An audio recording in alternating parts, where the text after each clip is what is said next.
శేఖర్ నాయక్ గారు, మీరు కాళ్ళకు బల్బం దగ్గర నియోజకవర్గాలు గెలిచారు, ఎట్లా అనిపిస్తుంది? చాలా సంతోషంగా అనిపిస్తుంది. ప్రజలందరూ కూడా మా కాంగ్రెస్ వైపు ఉన్నారు. మేము పోతా ఉంటే రహమత్ నగర్ లో నాకు 7 బూతులు ఇన్ఛార్జ్ ఇచ్చినారు. నేను తిరుగుతా ఉంటే ఎస్సీ ఎస్టీ బీసీ మైనార్టీలు అందరూ కూడా మా ప్రభుత్వాన్ని దీవించారు. అయ్యా కాంగ్రెస్ పార్టీ వచ్చిన తర్వాత సన్న బియ్యం ఇస్తా ఉన్నారు, రేషన్ కార్డు ఇస్తా ఉన్నారు, ఇందిరా మిల్లు ఇస్తా ఉన్నారు, బస్ ఫ్రీ నడుస్తా ఉన్నది. గతంలో 15 ఏళ్ళు మాగంటి గోపినాథులు మా మీద అనేకమైన కేసులు పెట్టించినాడు, అక్రమైన కేసులు పెట్టించినాడు. కాబట్టి వారిని నమ్మేది లేదని చెప్పి వాళ్ళ కుటుంబానికి నమ్మేది లేదని చెప్పి తెలియజేశారు. అదేవిధంగా కాంగ్రెస్ పార్టీకి ఓట్లు వేసారు, గెలిపించారు.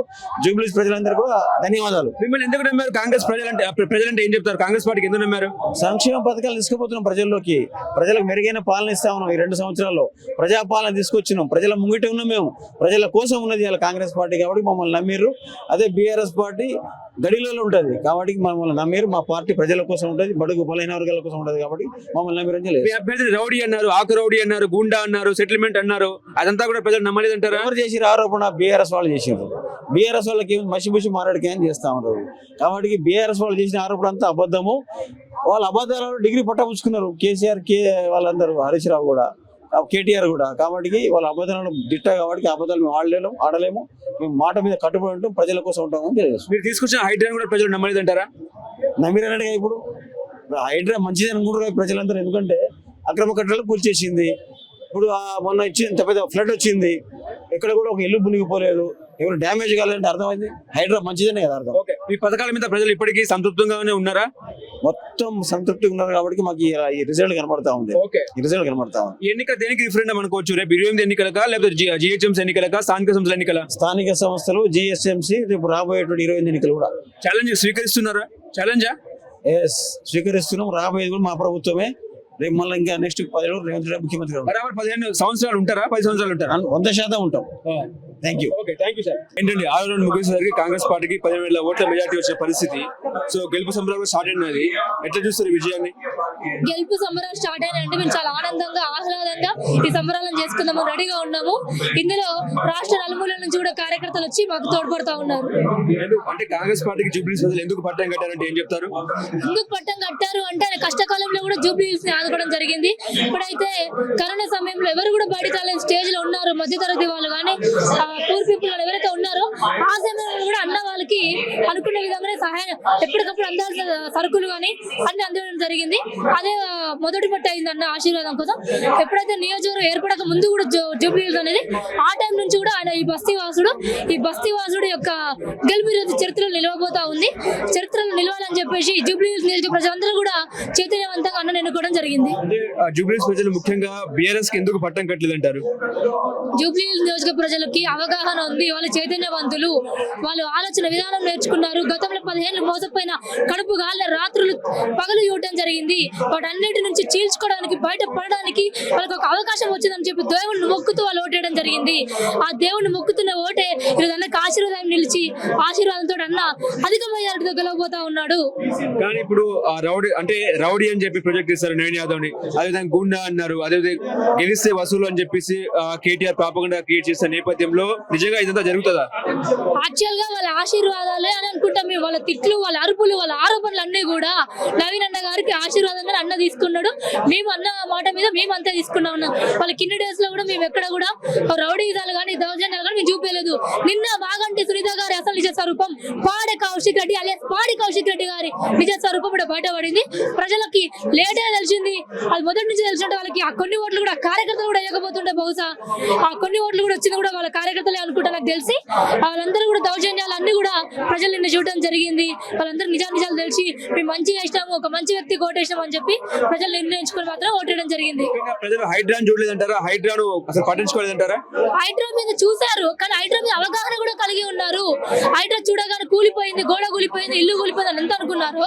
అక్కడ ఎంత జరిగింది, ఎంత మోసం జరిగింది, ఎంతమంది కాంట్రాక్టర్లు బాగుపడ్డారు, ఎంతమంది కడుపు కొట్టారు, పేదలు ఎందుకు రోడ్డుకి ఎక్కారు అనేది కూడా ప్రజలు అంతే చూడడం జరిగింది. నిజాలు నిజాలు తెలుసుకోవడం వల్లనే ఈ ఆశీర్వాదం మాకు దక్కింది. ఓకే, ఈ విజయం ప్రజలకు అంకితం చేస్తారా? ఖచ్చితంగా అండి. జూబ్లీ హిల్స్ నియోజక ప్రజలందరికీ కూడా వాళ్ళ యొక్క ఆశీర్వాదం వల్లనే, వాళ్ళ యొక్క ఆశీస్సుల వల్లనే ఈరోజు అన్నకు మేము పట్టం కట్టడం జరిగింది. ఇది వాళ్ళ గెలుపు, వాళ్ళ మనిషి, వాళ్ళ బస్తీ వాసుడు చరిత్రలో మిగిలిపోయే గెలుపు ఇచ్చారు. వాళ్ళందరికీ కూడా ప్రత్యేకంగా పేరు పేరు ధన్యవాదాలు తెలియజేసుకుంటున్నాం. ముఖ్యంగా సీఎం రేవంత్ రెడ్డి గారు కాలికి బలపం కట్టి జూబ్లీస్ లో తిరిగారని అనుకోవచ్చా? ఆయన సహకారం ఉంది. ఆయన సహకారాలతోనే ఈరోజు మంత్రులు కానీ వీళ్ళందరూ కూడా దగ్గరుండి ప్రజలకి నిజాలు తెలియాలి. ఎప్పుడైతే బీఆర్ఎస్ కార్యకర్తలు కేసీఆర్ కి ముఖం లేదు, ఫామ్ హౌస్ లోనే కూర్చున్నాడు, ఆ వచ్చిన కొడుకు మాటలు మీరు నమ్మకండి, నిజాలు తెలుసుకోండి అని చెప్పి ప్రతి మంత్రి కూడా ప్రెస్ మీట్ పెట్టడం జరిగింది. ప్రతి మంత్రి కూడా దీనికి స్పందించి ఇందులోనే బీఆర్ఎస్ వర్కింగ్ ప్రెసిడెంట్ కేటీఆర్ మేము చిన్న వాళ్ళతో మాట్లాడము, పెద్దలతో మాట్లాడదాం అని చెప్పి వచ్చిన మాటలతోనే ప్రజలకు దూరం అయ్యాడు. చిన్న వ్యక్తులు కాదు వీళ్ళు, ప్రజలు అని చెప్పేసి మా మంత్రులు వాళ్ళకి అర్థమయ్యేటట్టు చెప్పారు. 23 ఎన్నికల్లో హైదరాబాద్ ప్రజలు ముఖ్యంగా కాంగ్రెస్ పార్టీకి ఓటే లేదు, కానీ ఇప్పుడు సడన్ గా కాంగ్రెస్ పార్టీకి వైపు చూడడానికి కారణం ఏంటంటారు? నిజాలు తెలుసుకోవడం అండి. 10 ఏళ్ళు వాళ్ళు మోసపోయారు కదా, వాళ్ళు ఏ విధంగా మోసపోయారు, వాళ్ళ కడుపు ఏ విధంగా కాలింది, వాళ్ళ పిల్లలు ఎవరైతే విద్యాలయాలకు దూరం అయ్యారో, చిరు వ్యాపారులు ఆర్థికంగా రౌడీలు, గుండాలు వీళ్ళందరూ దాడులు అన్ని తట్టుకోలేని స్థితిలో వాళ్ళు ఉన్నారు. సో నిజాలు తెలుసుకున్నారు కాబట్టి ఈ రోజు అన్నకి ఏకతాటిగా వాళ్ళు పట్టం కట్టడం జరిగింది. ముఖ్యంగా నిరుద్యోగులు కూడా కాంగ్రెస్ పార్టీకి వ్యతిరేకంగా ప్రచారం కూడా చేశారు కదా, ఏం చెప్తారు? యాక్చువల్గా మీకు ఒక వీడియో చూపించాలంటే ఖచ్చితంగా మీకు సెండ్ చేస్తాను. జేఏసీ అని చెప్పి దొంగ టీషర్ట్లు వేసుకున్నారు. సకల జనుల సమ్మెలో ఎవరైతే పాల్గొన్నారో వాళ్ళ ఉద్యమకారులు ఎవరైతే ఉన్నారో వాళ్ళందరూ కూడా ఈ పార్టీ ఆఫీస్ పెట్టి ఎక్కడం జరిగింది. వాళ్ళు నిజాలు చెప్పారు. ఆ దొంగ జేఏసీలు వాళ్ళు ఎవరైతే బాకీ కార్డులు అని చెప్పుకొని తిరిగారో వాళ్ళు బీజేపీకి మద్దతుగా ఫోటోలు దిగడం, వీడియోలు దిగడం అన్ని కూడా మా దగ్గర సాక్షాత్తో సహా ఉన్న ఇదే వెంకటరావు టీషర్ట్లు మేము చూడడం జరిగింది. అవి కూడా మేము ప్రజలకి మాకు ఆనందము ఇదంతా అయిపోగానే వాళ్ళందరికీ మేము చూపిస్తాము.